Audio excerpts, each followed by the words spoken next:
සුන්දර සන්ධ්‍යාවක් ඔබ හැමතෙම ප්‍රාර්ථනාව පුරුදුයි. එවනම් අපි සෝදානම් ඔබ ආදරය කරන ඔබට පුරුදු කොපි chat වැඩසටහන සමගින් ඔබ ආලින්දයට එන්න. ගංගතුරෙන් විපතටපත් වූවන්ට ඉක්මනින් ඒ විපතින් මිදෙන්නට අවස්ථාව සැලසෙන්න අපි ප්‍රාර්ථනාව පළමු කොටම කරනු. ශ්‍රී ලංකා වාසීන් උණුවෙන හදවත් සංවේදී හදවත් වලින් යුක්ත අය ලක්ෂ සංඛ්‍යාත පිරිසක් පෙළ ගැසුණු ආකාරය හරිම අපූර්වයි. මේ ආපදාවටපත් වුණු විපතටපත් වූවන් බේරා ගන්නට ඔවුන්ගේ ජන ජීවිතයට අත්ලක් වන්නට අපි ආරම්භයේදීම මතක් කිරීමක් කරනවා. ඒ වගේම හිරු සහන යාත්‍රාව, හිරු සෞඛ්‍ය ක්‍රියාන්විතය තවදුරටත් ක්‍රියාත්මකයි. මේ සියල්ල මතක් කරමින් ජන ජීවිත ඉක්මනින් යථා තත්ත්වයටපත් වෙන්න කියන ප්‍රාර්ථනාව හිරු වෙනුවෙන් කලා ශිල්පීන් ශිල්පියන් වෙනුවෙන් කරමින් අද වැඩසටහන ආරම්භ කරනවා. 2444යි 555 දුරකථන අංකය අංකණය කරන්න. වැඩ අල්ලන්න දැම්ම ඔබ ආදරය කරන කලා ශිල්පීන් ශිල්පිනියන් එනවා කියලා කියපු අය ඒ විදිහටම ඇවිල්ලා ඉන්නවා. ඒ නිසා ආදරය හිතෙන තැනට ආදරය තියෙන තැනට කතා කරලා යන්න අමතක කරන්නට එපා. හඳුනා ගනිමු ආපු අය. අපි මුලින්ම හඳුනා ගන්නට සූදානම් වෙනවා අපූර්ව ගායන ශිල්පියෙක්ව. මේ රජීව් සෙබස්තියන්. අයිබෝන් රජීව්. අයිබෝන්. රජීව් සෙබස්තියන් ආද එන්නේ සරම සමගින්.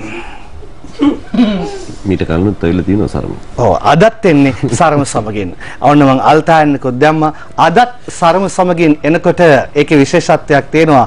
අපි වැඩසටහන අතරතුර ඒ ගැන දැනගන්න සූදානම්ින් ඉන්නේ. ඒකම අපි ආරාධනා කළා ඔයගොල්ලන්ගේ හදවතේ ඉන්න ජනප්‍රියම දක්ෂතම රංගන ශිල්පිනියකට. හදවතේ ඉන්න නිලිය හඳුනා ගන්න. දුලිකා මාර්පන. ආයු බොහෝ වේවා. ආයුබෝවන්. එතකොට මට වාට කියන්න තියෙන්නේ අද black and white. Black, blue and white. හොඳට බැලුවොත් පේනවා blue ටිකක් තියෙනවා කියලා. හරි. මං හොඳටම බලන්න ගියේ නෑ. ඒ නිසා මං දැක්කේ black and white විතරයි. නෑ හැබැයි මේ black and white කියන එක හරි හොඳයි. මොකද අපේ ජීවිතවල මේ කළු සහ සුදු කියන එක අතරනේ අපි දෝලණය වෙන්නේ. අර ඔයා කියපේකට පොඩි උණ පූර්ණයක් කරන්න. දැන් අපි මේ දවස්වල ලොකු ව්‍යසනයකට මුහුණ දීලා ඉන්නවනේ. ආපහු හිතලා බැලුවොත් පරිසරයට ආදරය කරන්න. පරිසරෙත් එක්ක ජීවත් වෙන්න. මොකද අපි එයාගෙන් දුරස් වෙන්න එයා ටිකක් අපිට නරක විදියට රිද්දනවා කියලා දැනෙනවා. හොඳයි. ඒ පණිවිඩයක් දෙන ගමන් අපි හඳුනා ගනිමු ඊට පස්සේ ජනප්‍රිය ඔබ ආදරය කරන තවත් රංගන ශිල්පියෙක්. සුජීව ප්‍රියාල්. අයිබෝන්. සුජීව සහ දුලිකා අද කොපි chat සමගින් පුරුදු විදිහට වදාරනවා අද දෙනාගේ ආදර අන්දරේ කොපි chat හරහා තමයි රටට අපි පළමුව කිව්වේ. ඒ ආදර අන්දරේ දැන් නැගලා යනවා. ඒක කොයිතරම් දුරට ඉහළ ගිහිල්ලාද කියලා අද වැඩසටහන අතරතුර ඔබට කියන්නට සූදානමින්. ඒකට පොඩි ඉඟියක් දීලා දුලිකා කොයි මොහොතකවත් බලාපොරොත්තු වෙන්නේ නැහැ මම මේ අහන ප්‍රශ්නේ. මේ වැඩි උත්තරයක් එපා. පොඩි උත්තරයක් දෙන්න. ගෙදරට ෆේස් වොෂ් එන්නේ කොහමද?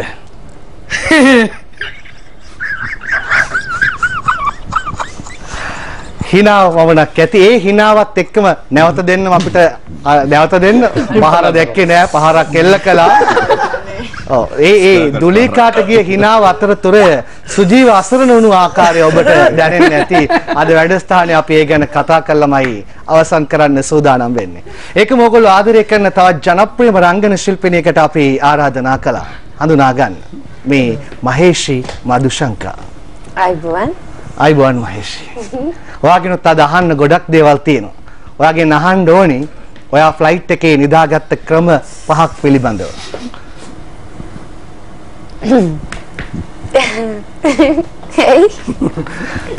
අද වැඩසටහන අතරතුර ෆ්ලයිට් එකේ නිදා ගන්න ක්‍රම 5ක් ගැන දැනගන්න ඔබට පුළුවන්කම ලැබේවි මේ දිගටම රැඳී සිටියොත්. ඒකම තාරුණ්‍ය විශේෂයෙන්ම යෞවනියන්ගේ හද පැහැරගත්ත නළුවෙක්ට අපි ආරාධනා කළා. පොඩ්ඩක් වෙනස්. එකපාර හඳුනා ගන්න බැරි වුණාද ඒ කොහොමද කියලා. මෙන්න හඳුනා ගන්න. දනුක දිල්ෂාන්. අයිබෝන් දනුක. ස්වරූපය වෙනස් වෙලා, කෙට්ටු වෙලා මොකක් හරි වෙනස් රංගන අත්දැකීමකට සූදානම් වෙනව නේද? ඔව් ඒ. මට තව ෆිල්ම් එකක් ආවා ජර්මන් ප්‍රොඩක්ෂන් එකක්. ඒකේ තියෙන්නේ ඩ්‍රග්ස් ඇඩික්ටඩ් වෙච්ච කැරක්ටර් එකක් කරන්න. මම සමනලි සෙනාලි අකිල අපි පස් දෙනාට තමයි කතා යන්නේ. ඒක තමයි. ඒ කැරක්ටර් එක විදිහට මල්ලි දැන් කතා කරෙත් නෑ. නෑ. මට ටිකක් එහෙම දැනුණා. අපි ඒකට දැන කියා ගමු. ඊළඟට එක හේතුවක් නිසා මම නතර කරගත්තා කෙනෙක්ව හඳුන්වා දීම. ඉස්සෙල්ලා හඳුන්වලා දීලා ඉන්නම්. ඔයගලන්ට මතක ඇති මතක හිටින රංගනයන් ගණනාවක් ඇගෙන් ඔබ දැක්කා. මගේ මතකයේ තියෙන්නේ අපි කතා කළා වැඩසටහන ආරම්භයේදී ආරම්භ කරන්නත් කලින් දේවි නාට්‍යයේ රංගනය. මේ ඔබ ආදරය කරන ජනප්‍රිය රංගන ශිල්පිනිය නිරෝෂා තලගල. අයවන. මං දැන් ඔබ ඔහොම ඉතුරු කරගත්තේ අපි 6 දෙනාත් සමගින්ම කතා කරන්න සූදානම් වෙනවා. මම ඔබගෙන් ආරම්භයේට ප්‍රශ්නයක් අහනවා. ඔබ මුලින්ම කියන්න ඕනේ අවංකව උත්තරේ දෙනවා කියලා. මට මුලින්ම ඕනේ ඔව්ද නැද්ද කියන එක විතරයි. ඔබ අවංකව උත්තරයක් දෙනවද කියලා මට කියන්න. අවංක උත්තරයක් දෙනවා කියලා මාව ගාව ගන්න එපා. දනුකගේ ඔළුවේ අත තියලා පොරොන්දු වෙන්න. එයි මාව ගාව ගන්න. මගේ ඔළුවේ අත තියලා ගාවගෙන බොරුවක් කිව්වොත් වැරදිලා මට මේක එන්නේ. ඒකයි. හරි කාගේවත් ඔළුවේ අත තියන්න ඕනේ නැහැ. මම මේ අහන ප්‍රශ්නෙට අපිට දෙන්න නිරෝෂාව. ඔහොම බලන්න උත්තර දෙන්න. මේ මුලින්ම අහන්නේ ඒක නෙමෙයි. ළඟදී මහත්තයා රටේ ඉඳන් ආවනේ. ආවා අදත් ආව රටින් ඉඳන් ආවනේ. ඊයේ පෙරේද දවසක අනේ ආයෙත් රට යන්න කියලා කෑ ගහලා ගෙදරදී ඇඬුවද?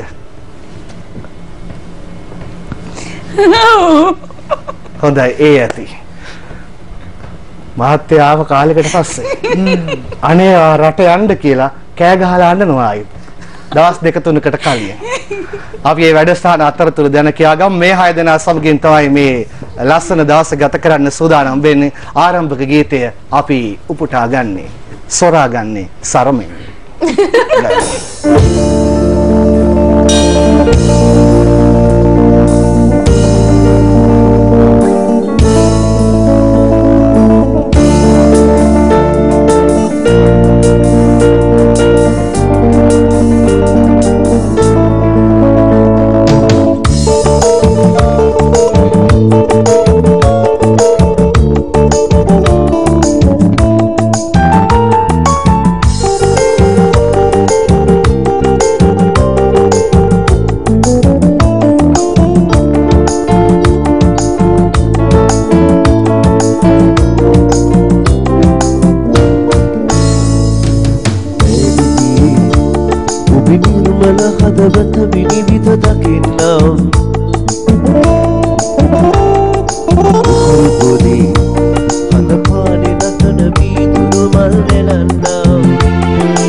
ඔබේ හැඟුම් ගිටාරයෙන් වයන්නම් සාගරේ සමාන වූ ආදරේ ළඟා කිරු ජීවිතේ ඔබයි මගේ සදාකල් පැදිදී ඔබේ නිර්මල හදවත විනිවිද දකින්නම්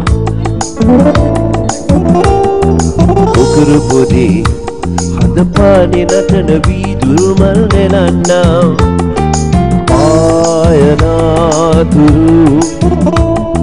ඔබේ නුවන් තරු පෙරුම් පුරාදිනු ඔබේ උතුම් හදේ ආදර බර වස්තුව වෙන්නම් සදාකල්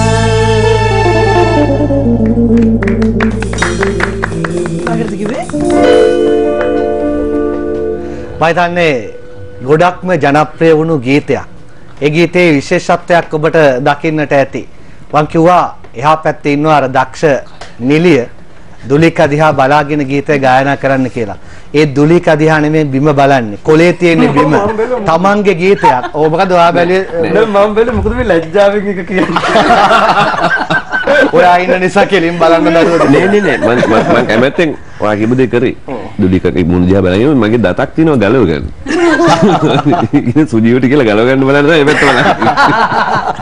සුජීව නෑ ඒක වෙන්නේ නෑ. සුජීව බලගෙන කවුරු හරි බලනකම්. එයාගේ දත් ටික පරිස්සම් කරගන්න. සුජීව කොහමද දැක්කේ මෙයා ගීතවා? මම බලන්නේ මොකක් කරේ මේ එයා මේ කියන ස්ටයිල් එකත් එක්ක ලැජ්ජාවෙන් කියන වගේ මේ මිස කියන්නේ මේ පාල කොලේ. මේක සින්දු යන අතරත් මං කිව්වා දුලිකද. ඔව් දැන් ඔය කොලේ ඇහිඳ ගන්න. කොහෙන්ද තියෙන්නේ? නෑ ගන්න ඒක අපිට අපහසුයි. ඒක වැඩේට අමාරුයි. ඔව්. ඒකත් එක්ක මේ නෑ ලස්සන සිද්ධිය කියන්නේ ඒ අතරේ මෙයා කොලේ බලාගෙන කියනවා තමන්ගේ ජනප්‍රියම ගීතයක් මෙයා දිහා බලාගෙන දුලීකයගේ වචන ටික මොමනනවා. මට මතකයි ඒක. ඒ තරම් දුකක් නේද? හොඳයි. අර ෆ්ලයිට් එකේ නිදා ගන්න ක්‍රම පහ අපි කියලා ඉබ මොකද දන්න මේ වෙලාවේ නේ මම යන්න ලෑස්තිලා ඉන්න කවුරුත් බලන් ඉන්නම නෑ. ඔය ක්‍රම පහ වැදගත්. ඔය ක්‍රම පහ වැදගත්. ඕස්ට්‍රේලියාවට යනවා ගමනක්. ඒ යන අතරතුරේදී ෆ්ලයිට් එකට නැග්ගා. යනකොට වැඩි සෙනගක් හිටියේ නෑ. මැද සීට් පේලිය හම්බ වෙන්නේ 4ක් විතර තියෙනවා. ඒ අතරතුරේදී අම්මත් ඉන්නවා එහා පැත්තෙනක. කොරියන් ජාතිකයෙක් ඉන්නවා. ඕගෙන් අහනවා මේ මැද තියෙන සීට් දෙකේ ඉන්නවද කවුරුත් කියලා. ඔව් නැහැ කිව්වා. ඊට පස්සේ ඉදාගත්ත ක්‍රම පහ කියන්නේ. මේ ප්‍රශ්නේ වෙලා තියෙන ඇත්තට පස්සේ මේක මං කියන්නම්. නෑ ඉන්නකෝ. මේ ඇත්තටම දැන් වෙලා තියෙන්නේ මේ රංගන අයියාට ආදරය කරන්නේ මේ අපිට වඩා මේ අපේ ගෙවල් වල අපේ අම්මා එතකොට දැන් දුලිකා කරන හස්බන්ඩ් එතකොට වයිෆ්ලා තමයි මේ මෙයාට ආදරේ. දැන් අම්මා මේ වෙලාවෙ ඉන්නවා මෙතන මම පස්සේ අරගෙන නිදාගත්ත කෙනා ඇත්තටම මහන්සි රංගනය මම ලංකාවට ඇවිල්ලා මේ ෂූටින් කරන්න එදාට පහුවෙන්ද තිබුණේ. ඉතින් ඒ නිසා නිදාගත්තේ ඇත්තටම මේ මොකට මොකද්ද ඒක කියන්න බැහැ නිදාගත්තේ. ක්‍රම 4 කියන්නේ අර සීට් ටික තිබුණා. ඊට පස්සේ මුණින් අතට නිදාගත්තා. ඊට පස්සේ ආ මෙහෙමයි නිදාගත්තා. මුදින් අතට නිදාගත්ත කොහොමද එහා පැත්ත එක කොහෙද හිටියේ එතකොට? නෑ ඉන්නේ ඒක තමයි අන්තිමට එන්නේ. 4 විදියකට නිදාගත්තා. ඊට පස්සේ මෙහෙම උඩ බලාගෙන නිදාගත්තා. පස්වෙනි ක්‍රමය අම්මා බැලුවා 4 විදියක් මේ මොකද්ද මේ නිදාගන්න විදිය කියලා. පස්වෙනි පාර අම්මා බලනකොට කොරියන් කාර්යයේ ඇඟේ. නෑ ඉතින් දැනගෙන නෑ. ඉතින් ඒක කලින් බැලුවේ. අනේ දැන් කලින් බැලුවේ ඒකනේ. මේ දෙකේ කවුරු හරි ඉන්නවද කියලා. ඉතින් හිතලා කරපු එකක් නෙවෙයි. අපි සෝදානම් මේ නිදාගත් අවස්ථාවේ ඡායාරූපය පෙන්වන්න. අනේ පායේ. එපාද? එපායේ. හා එපා කියනවා නම් ඕනේ. අපිට දුරකථන එතුමා. කොරියන් කාර්යයක්. ඒක තමයි මම බැලුවේ. අයිබෝන්. කොරියාවෙන් මට හෙලෝ අයිබෝන්. තිලිනි හලාවතින් ඇවිල්ලා ඉන්නේ. තිලිනි අයිබෝන් කොහමද? හොඳින් ඉන්නවා. රාමනයිද කොහමද? අපි ඔක්කොම අල්ලම හොඳින්. කාටද කතා කරන්නේ? මට කතා කරන්න ඕනේ දනුකයියත් එක්ක. කතා කරන්න තිලිනි. හලෝ නංගි. හෙලෝ කොහමද දනුකයි? හොඳින් ඉන්නවා නංගි. ඔයාලා කොහමද? මාත් හොඳින් ඉන්නවා. ඔයා ගොඩක් ලස්සන වෙලා. Thank you. Thank you. මොකෝ රවුල වවාගෙන ටිකක් එක්කලා බූට් එකක්වත් කාලා වගේ. බූට් නම් ඒද්දාක දන්න කාලේ ඉඳන් කනවනේ. එහෙනම් දෙක අවුලක් නැහැ මේ පොඩි වැඩකට මේ පොඩ වෙනස් කරගත්තා. හරි. ඉතින් මොනවද ඉතින් වැඩ කටයුතු? ඒක තමයි වැඩේ නේ. ඒක තමයි වැඩේ. ඒ වැඩේ හින්දා තමයි මේ පොඩ වෙනස් වුනේ. මගේ එනවා ෆිල්ම් පළවෙනි ෆිල්ම් එක එනවා ධර්ම යුද්ධය කියලා මේ ලබන මාසේ. ඊට පස්සේ තව ෆිල්ම් එකකට මම යනවා යුරෝප් වලට. ඒවා ගැන පස්සේ කියන්න. බොහොම ස්තුතියි තිලනේ අපිට කතා කළාට. මේ ඒ අතරතුර අපි දෙන්නගේ එක කතාවක් ඉවර කරලා එමු. මේ ඔයා ගන්නකො මයික් එක චුට්ටක්. දුලික. සින්දු කියන්නම් බෑ. නදී ගංගා තරණය. නේ පොඩ්ඩක් කියලා පෙන්නන්න අපිට. ඒක හරි නෑ නේද මං එහෙම කියන එක. ඔයා කියන එක හරි නෑ. හරි එහෙමනම් අපි ගීතයක කොටසක් අපි නිෂ්පාදක කණ්ඩායම ඉදිරිපත් කරන්න දුලික කියන එක හරි නෑලෝ. නදී ගංගා තරණයේ සරිසරා එක මාරුතේ ඉන්ද්‍රකීලයන්සි නොසලී මායන මාවතේ සිංහලෝකයේ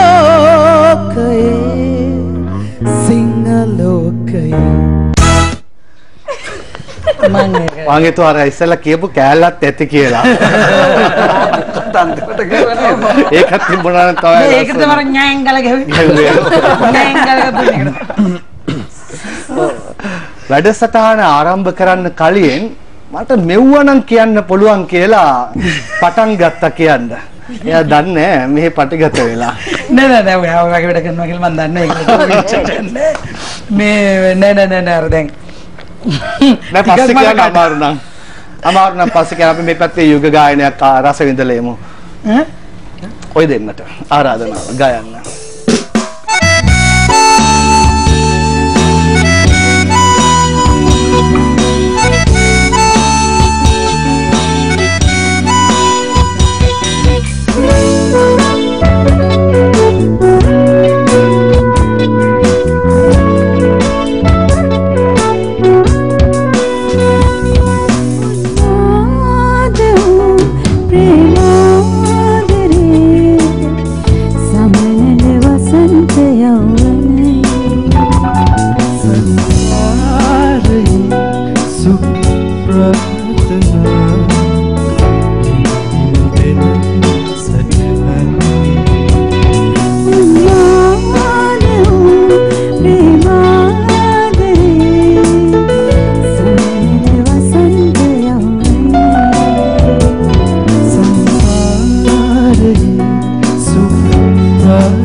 මල්ලි ආදරය දැන් එළියට ගනි කියලා මට හිතුනේ ඒක අලංකාර දාලා කියනකොට. අයියේ සින්දුවෙන් බැලුවා කොහොමද කියන්නේ? නේ? ගැලපෙන්නේ ඇඳලත් ඇවිල්ලා. කතා වෙලා නැහැ. හැබැයි මල්ලි ආදරය ගැන කිව්වේ කාට හරි. වෙන කාට? අපි පළමු විරාමයේ ගන්නට සූදානම් වෙන්නේ විරාමයෙන් අනතුරුව කියන්නම් නිරෝෂා තලගල ඇයි අඬලාරම කිව්වේ කියලා.